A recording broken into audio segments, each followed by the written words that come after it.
Hello, everyone, and welcome to Between the Lines. I'm Sean and Bessie, and I'm here with Sarah M. Eden, Esther Hatch, and Tracy Abramson. It's good to be with you again.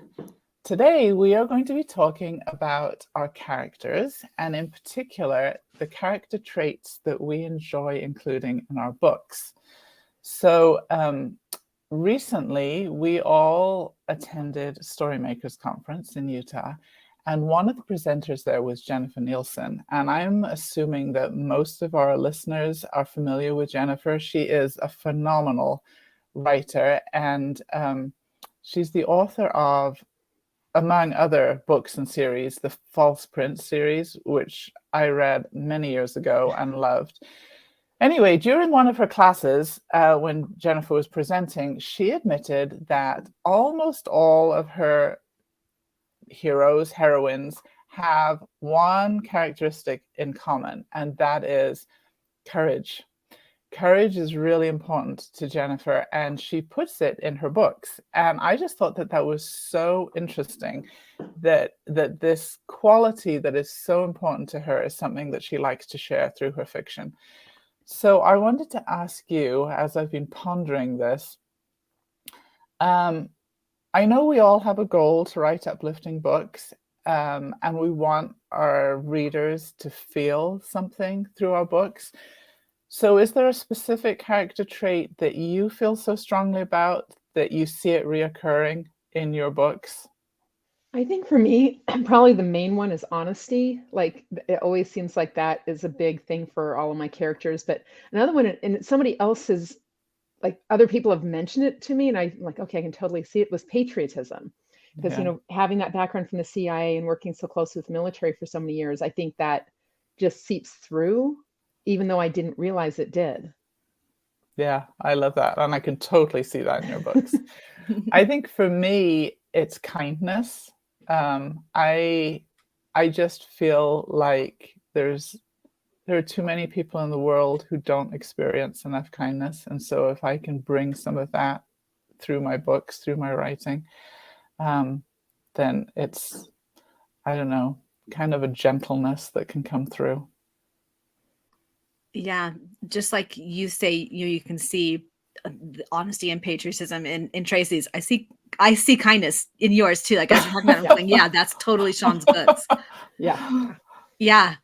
It's a lot easier to see it in other people's books than in our own, I think. 100%. And yet I was telling the ladies before we got started, this is something I actually think about very intentionally when I write. So I think I've gotten better at spotting it in my books because I've sat down and really thought about it. But it is really fun when you've read enough of another author's books to realize, okay, this is like a core character trait for the books that they write. I love that.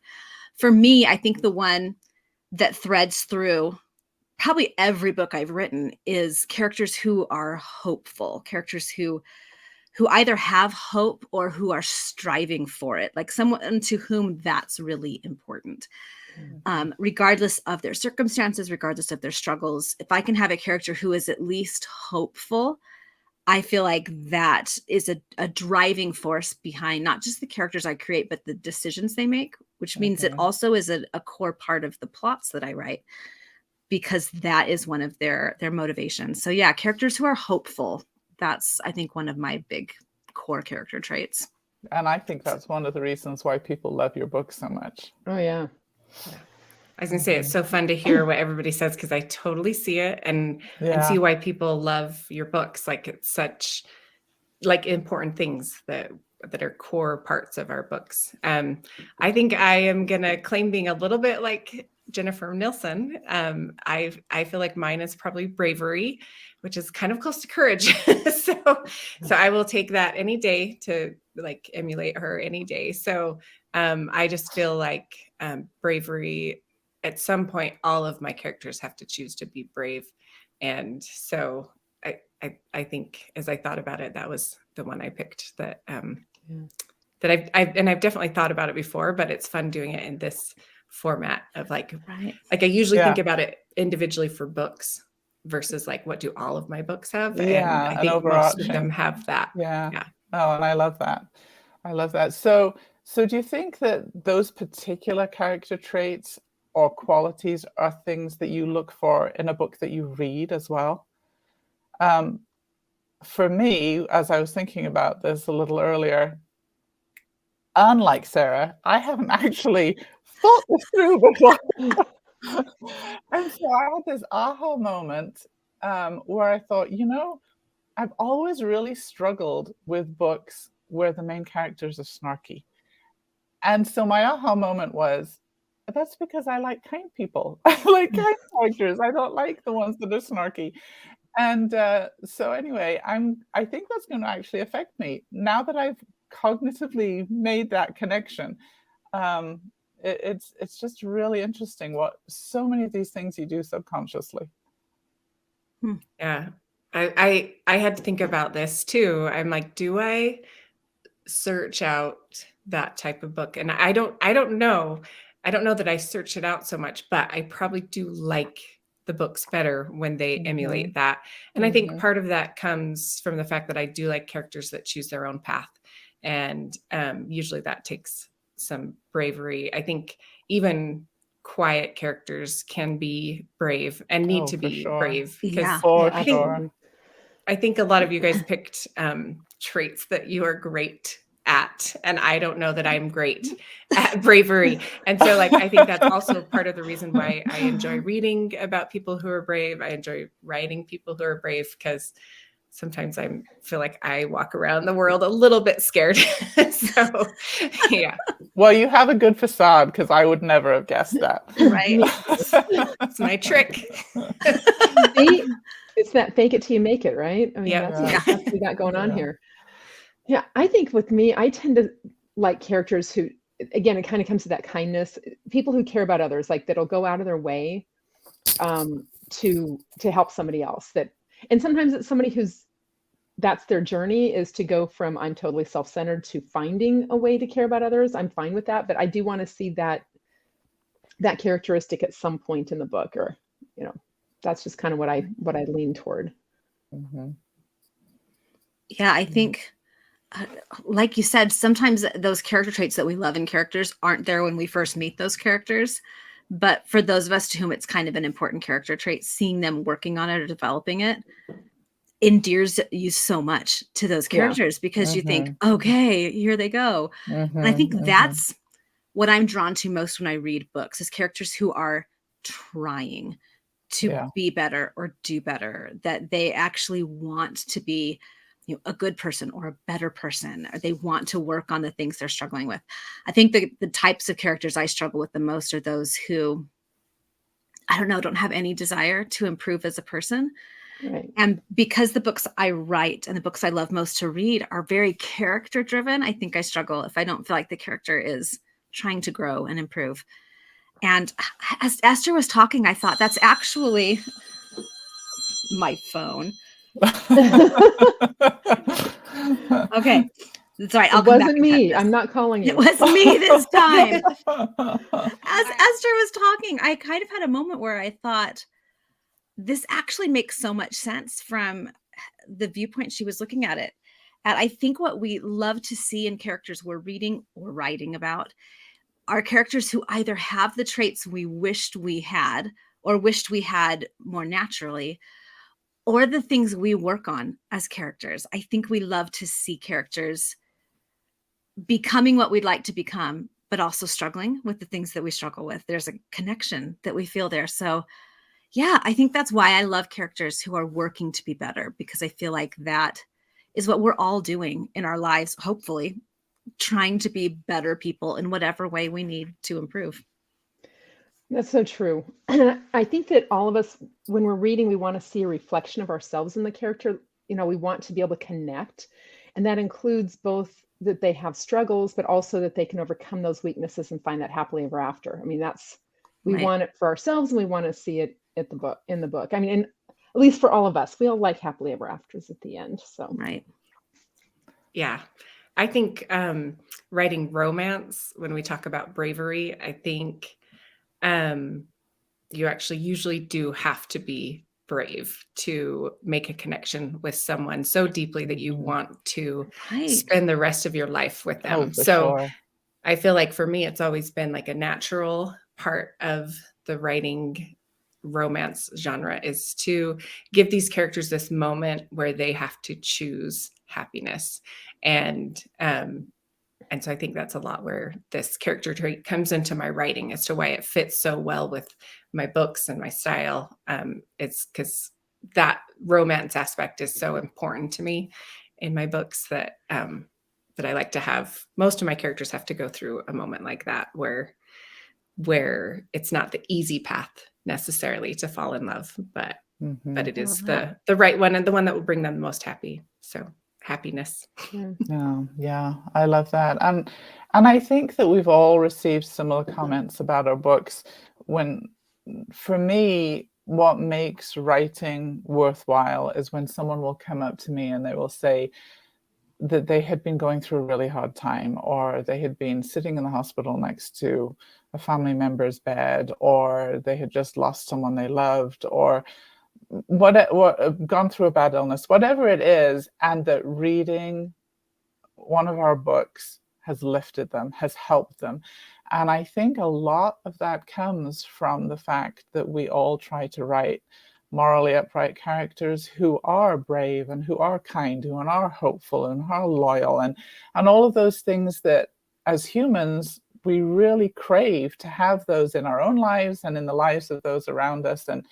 And so I don't know, I think helping to restore people's faith in humanity, the world, their life, that's a big part of why we write. I hope I'm not putting words in your mouths, but I've talked to you enough that I think that this is correct for all of you.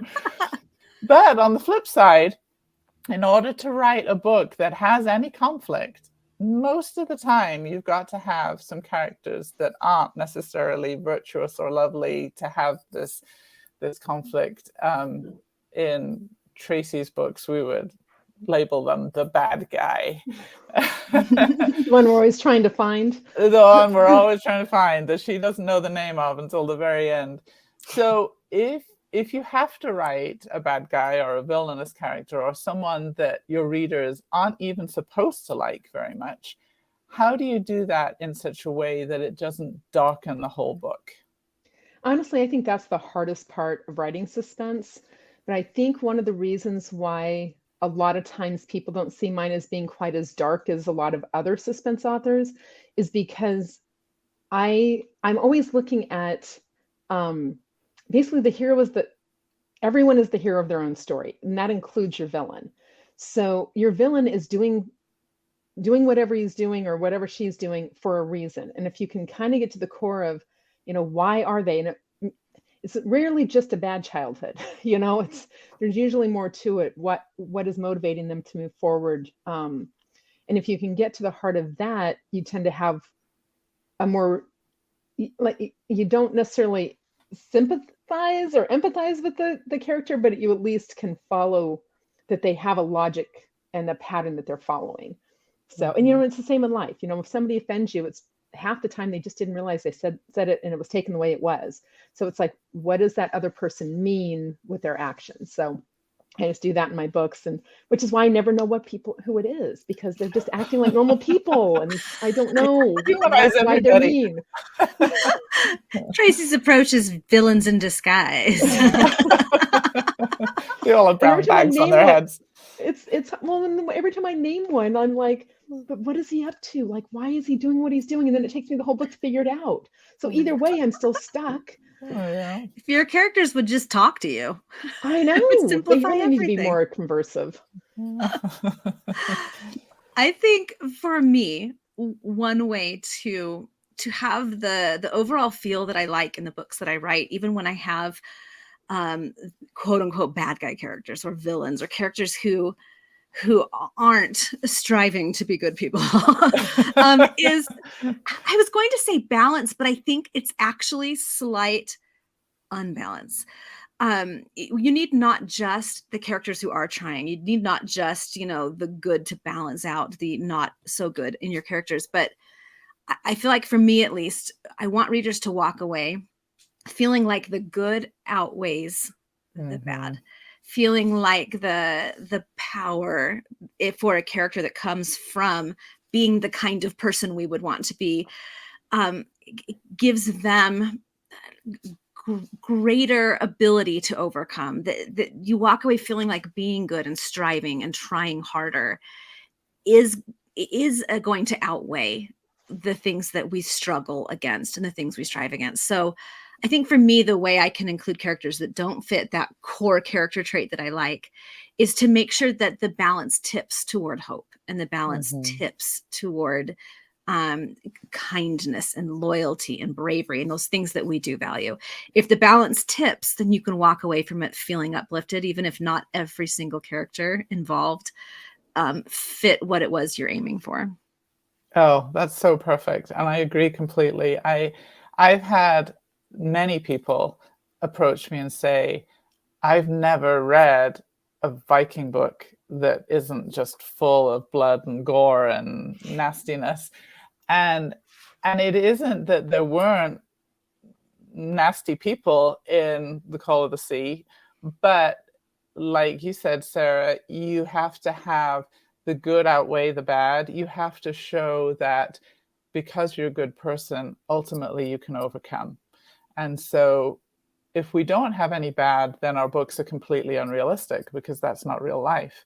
But if we can show hope, if we can show bravery, if we can show loyalty, if we can show kindness, and that those traits help our characters overcome hard things, then the overriding feeling of the book is hope and positive and love and those kinds of things. Yeah. I love what everyone has said, like, and I can totally see it in all of your books, which is so fun. I was thinking about this question and like, if I had villains in my book, and I think I have one character that I've written that I would say is villainous, and I was not very comfortable with it. And it's funny because like even readers to this day will like comment on that character and people don't like him. And anyway, so most of my, antagonists is what I would call them. They aren't necessarily evil or bad, but they definitely want different things from my protagonists, and they get in the way and they cause conflict that's not necessarily good versus evil, but just like how are my main characters going to reach their potential and their happiness, and they might have to work through that with these other characters.